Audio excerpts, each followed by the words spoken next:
WYMT Mountain News this morning. Good morning. The time is 6:01 on December 16th. I'm Madison Pergram, and thank you for joining us on Mountain News this morning. So on this Monday, we have rain, thunderstorms, lightning. Let's go to meteorologist Kelly McShane. Kelly, we have it all on this Monday morning. I mean, it makes you not want to get out of bed. Oh, I know. It's that calming rain, but we are seeing that thunder, lightning, heavy rainfall at times as well. Continuing to track that this morning on Pinpoint Doppler for you. We're seeing a lot of rain here in the mountains, and this, you may think this is it, but this is not. This is what we're going to see throughout the entire day. Let's go ahead and zoom in, heading towards Middlesboro. So Bell County, you folks are about to get in on some very heavy rainfall just at the border. Pineville, give it 5 to 10 minutes. You will be seeing that heavy rainfall. Middlesboro, about 10 to 15 minutes. So just be very careful out on the roads because they are going to be messy. Check out visibility, very reduced, especially into the Big Sandy, but really everywhere is seeing issues. So no matter where you're going this morning, give yourself plenty of extra time. The roads are wet. It's hard to see out there. So like I said, just give yourself extra time and take it easy. We have a flood watch in effect until 7 o'clock tomorrow morning. That includes everybody here in the mountains. I will continue to track that rainfall throughout the morning here in just a little bit. Madison. Thank you, Kelly. Well, a festive start to a Sunday morning as the Martin County Rescue Squad hosted their annual breakfast with Santa. Kids received a pancake meal and a toy. WYMT's Marian Fletcher was there to learn the meaning behind this giveaway.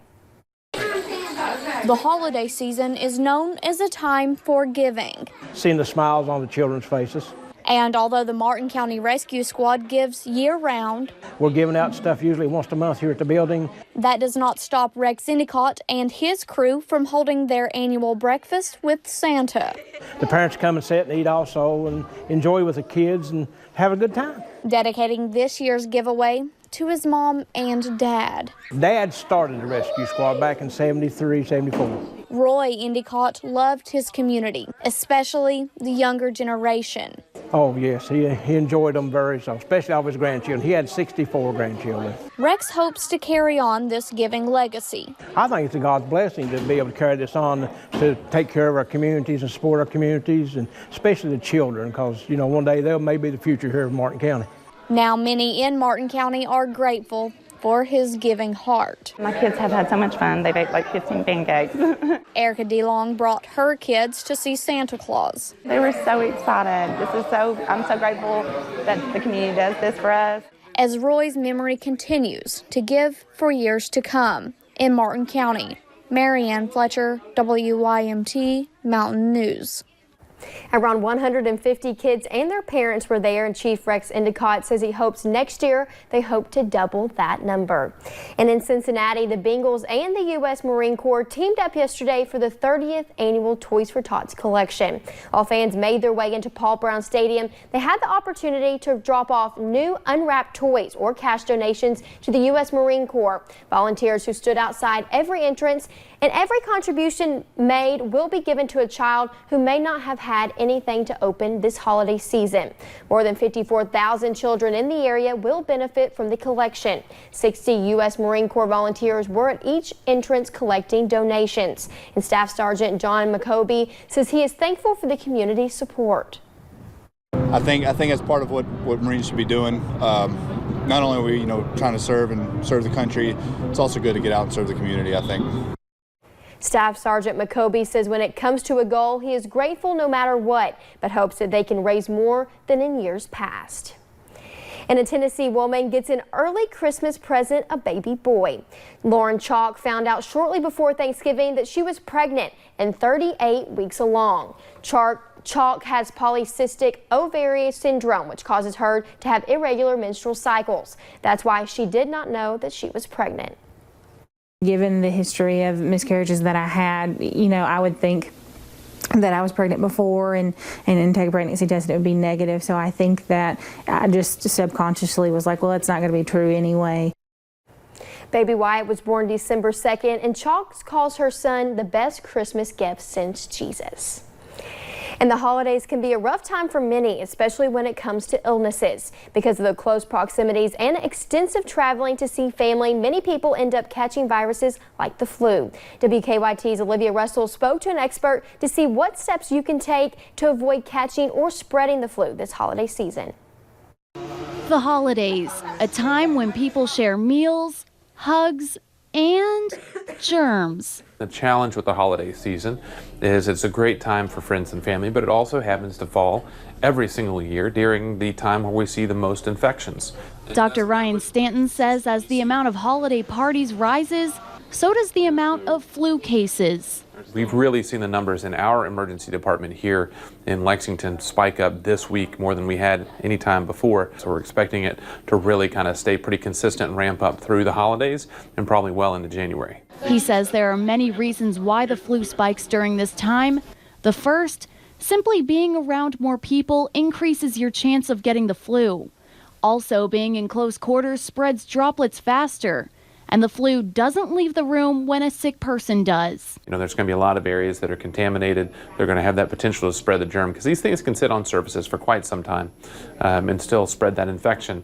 For some people, the flu may be minor, but for others, it can be deadly. The very young, those with immunocompromised states, those with chronic lung disease, especially in our elderly population in nursing homes. While there are many factors you can't control, Dr. Stanton says there are a few that you can. So that key really is to, take those standard preventive measures, whether it be wearing a mask, whether it be just kind of the, a little bit less interaction than you had before.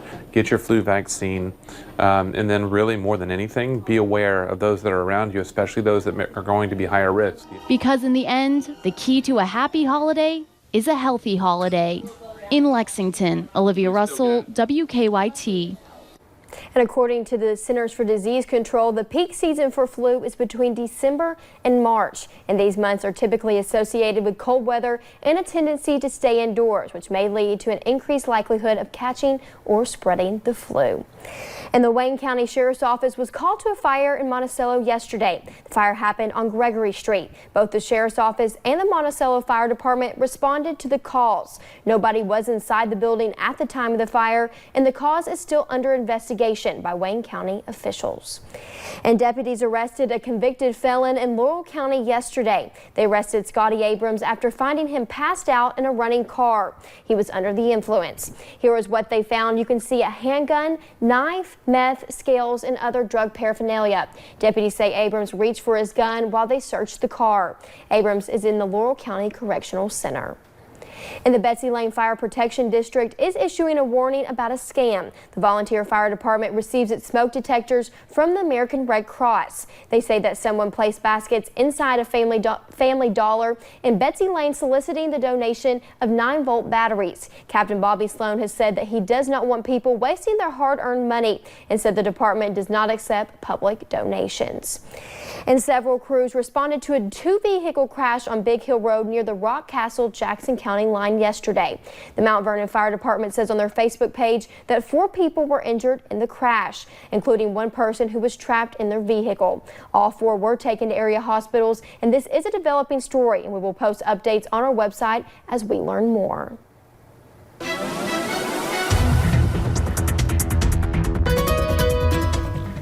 We are continuing to track that very heavy rainfall throughout the morning, and you can see on Pinpoint Doppler it is still coming down very hard. Middlesboro, folks in Bell County getting in on that heavy rainfall. A nice little thunderstorm moving through there, a little bit of thunder and lightning. Some places starting to dry out, mainly north of the Hal Rogers Parkway. You folks are staying dry for now, but don't worry, more rain is on the way for everybody later on today. And it is a mess out there. We're seeing very wet roads, and it's very hard to see with reduced visibility thanks to fog and that heavy rainfall. Heading into today, we're going to continue to see rounds of heavy rain, so we're very concerned about some local flooding issues. We'll continue to keep you updated. I'll have that forecast here in just a little bit, Madison. Thank you, Kelly, and thank you for joining Mountain News this morning. More news is on the way. Physics does not have to be boring. A community college professor in Virginia is making sure his students are entertained while they are learning. And an Alabama couple has been reunited with their family dog after he was missing for 3 days, but say he was found in an unlikely place.